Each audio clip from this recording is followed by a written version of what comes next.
മനസ്സിന് ഇഷ്ടപ്പെട്ട കാര്യങ്ങൾ ചെയ്യുമ്പോൾ ഒരു സമാധാനം അല്ലെങ്കിൽ ഒരു പൂർണ്ണത കിട്ടും. അതുപോലെയാണ് എനിക്ക് ചിത്രങ്ങൾ വരക്കുമ്പോൾ. കുറേ കാലമായിട്ട് തന്നെ എനിക്ക് എന്ത് പ്രശ്നങ്ങളുണ്ടെങ്കിലും അല്ലെങ്കിൽ ഒരു സ്ട്രെസ് ഉണ്ടെങ്കിലും കുറച്ച് ചിത്രം വരച്ച് കഴിഞ്ഞാൽ ഒരു സമാധാനം കിട്ടും. എൻ്റെ മനസ്സിൽ ഏറ്റവും കൂടുതൽ സന്തോഷകരം നടക്കുന്നത് ഈ ചിത്രം വരെ. അതുപോലെ നമുക്ക് എല്ലാവർക്കും ഉണ്ടാവും. നമുക്ക് ഏറ്റവും ഇഷ്ടപ്പെട്ട കാര്യങ്ങൾ ചെയ്യുമ്പോൾ മനസ്സിനൊരു സമാധാനം അല്ലെങ്കിൽ ഒരു പൂർണ്ണത. അതിപ്പോൾ ചിത്രം വരക്കുന്ന കാര്യത്തിലാണെങ്കിൽ ചിത്രം എന്ത് തന്നെ ആയിക്കോട്ടെ, അത് കൊള്ളായിക്കോട്ടെ, രസമുണ്ടോ, പലർക്കും കാണുമ്പോൾ അത് ജസ്റ്റ് ഒരു ചിത്രം അല്ലെങ്കിൽ അതിൽ കുറ്റം പറയാൻ ഒരുപാട് കാരണങ്ങളുണ്ടാവും. അതിലൊന്നുമല്ല കാര്യം. നമ്മുടെ സമാധാനത്തിന് വേണ്ടി, നമ്മുടെ ഇഷ്ടത്തിന് വേണ്ടി നമ്മൾ ചെയ്യുമ്പോൾ അതിൽ കിട്ടുന്ന ഒരു പൂർണ്ണത, അതാണ് ആ ചിത്രത്തിൻ്റെ ഭംഗി.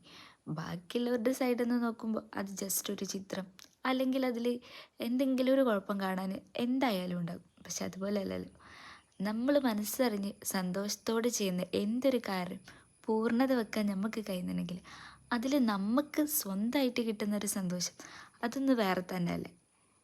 എന്തായാലും അങ്ങനെ ഒന്ന് ട്രൈ ചെയ്ത് നോക്കുക.